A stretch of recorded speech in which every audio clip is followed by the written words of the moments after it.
Consciência Negra, um novo tom para a ciência. A voz e a vez de cientistas negras e negros do Brasil.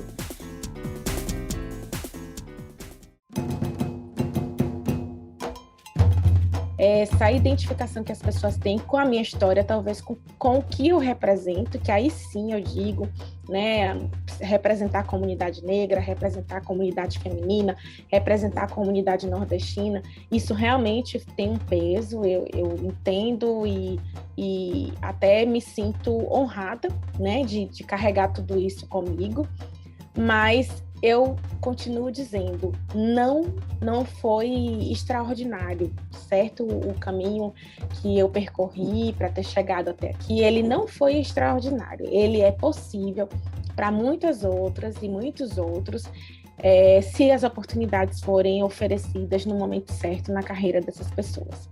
Então, quem está escutando, quem está ouvindo essa mensagem, saiba que você é capaz, que você pode e que o mais importante é correr realmente atrás e em busca dessas oportunidades.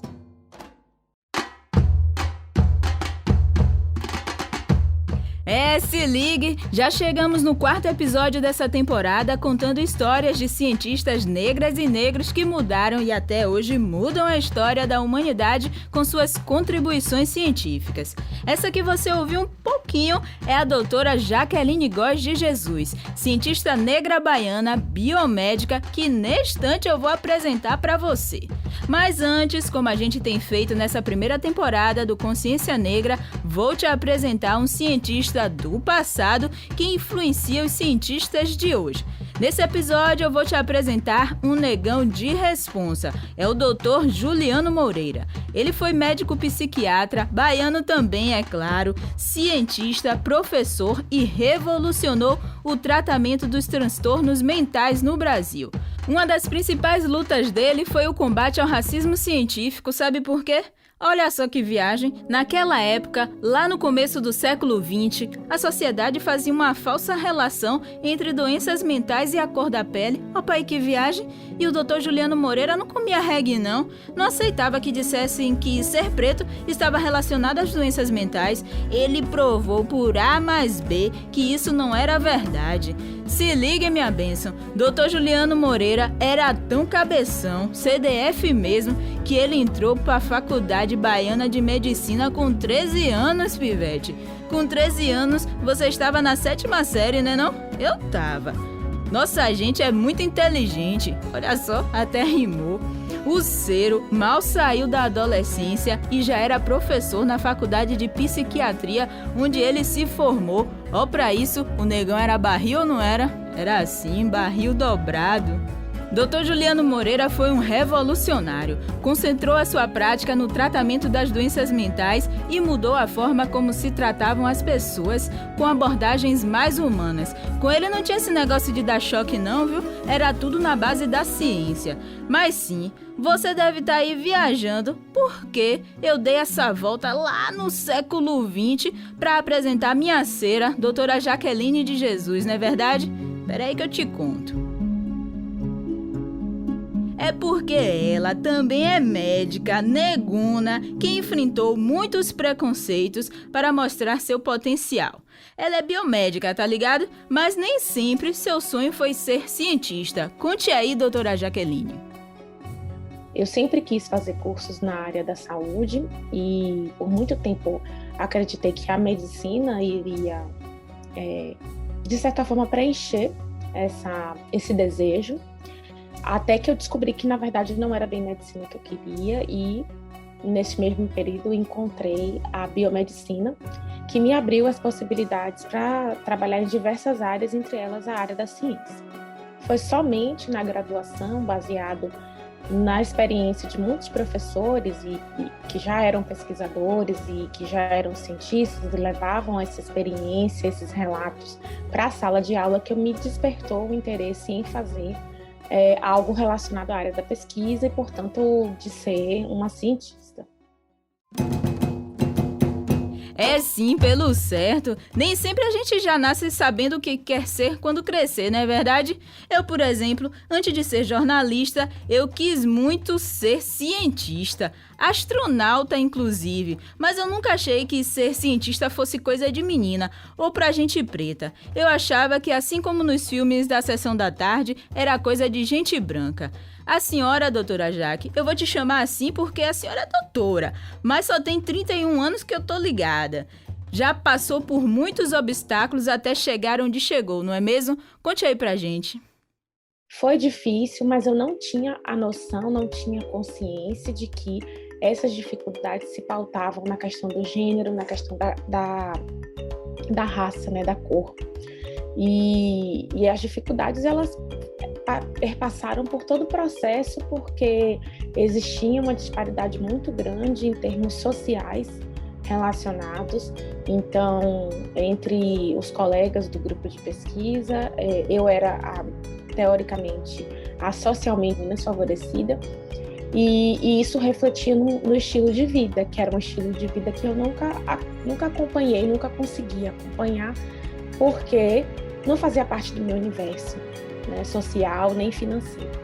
Então, por aí você já começa a ter diferenças no processo de convívio. Em termos acadêmicos, eu sempre me dediquei muito, mas eu sempre senti que eu precisava me esforçar muito mais do que os colegas, para poder alcançar determinados resultados, determinados objetivos. Então, muito depois que eu consegui fazer reflexão sobre isso.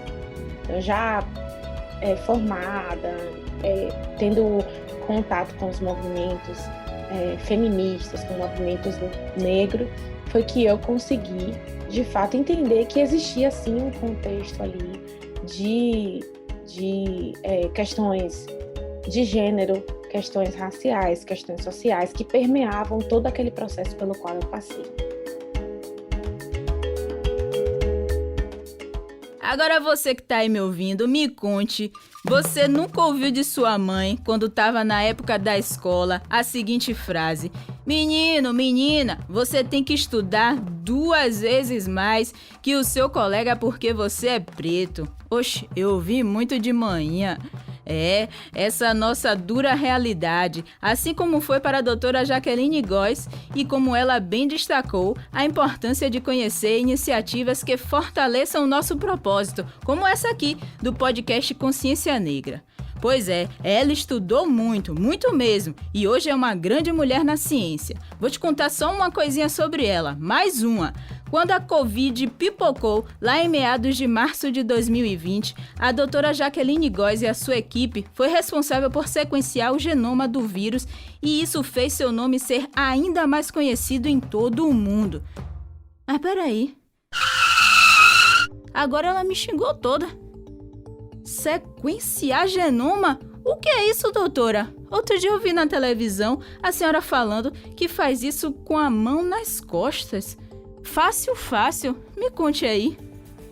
Então imagina que 2020 eu já tinha 4 anos trabalhando com essa técnica de sequenciamento, fazendo isso todos os dias. Então, para mim, sequenciar o SARS-CoV-2 nada mais era do que o que eu já fazia todos os dias. A única diferença era que era um vírus novo, né? Um vírus que estava chegando no Brasil naquele momento, que a gente nem sabia se a gente ia conseguir ter uma qualidade de genoma suficiente para que pudesse trazer informações científicas, informações relacionadas à pandemia. Eu acho que, assim, a técnica ela foi tão aperfeiçoada ao longo desse período que nós ficamos trabalhando, antes do SARS-CoV-2, que a gente conseguiu, em pouco tempo, e aí vem a questão das 48 horas, resolver aquela charada, digamos assim, né? A gente tinha um vírus que nunca tinha sido testado aqui no Brasil, a gente nunca tinha sequenciado, ou seja, era realmente uma coisa nova para todo mundo, inclusive para qualquer instituto brasileiro, e a gente conseguiu fazer isso num tempo que foi considerado o tempo recorde, mas que é o tempo padrão para o nosso trabalho. Então, 48 horas, na verdade, é o tempo que a gente já trabalha, né, com outros vírus, a gente já faz sequenciamento de outros vírus nesse período de 48 horas. E como a técnica é a mesma, a única coisa que mudou foi o alvo, que no caso agora era o SARS-CoV-2, para a gente não foi uma coisa extraordinária. Essa negona, como vocês já aprenderam aqui, é o quê? Barril! E não é barril só não, é barril dobrado. Gostou de saber um pouco mais sobre essa biomédica negra cientista que vem contribuindo com a ciência com suas descobertas?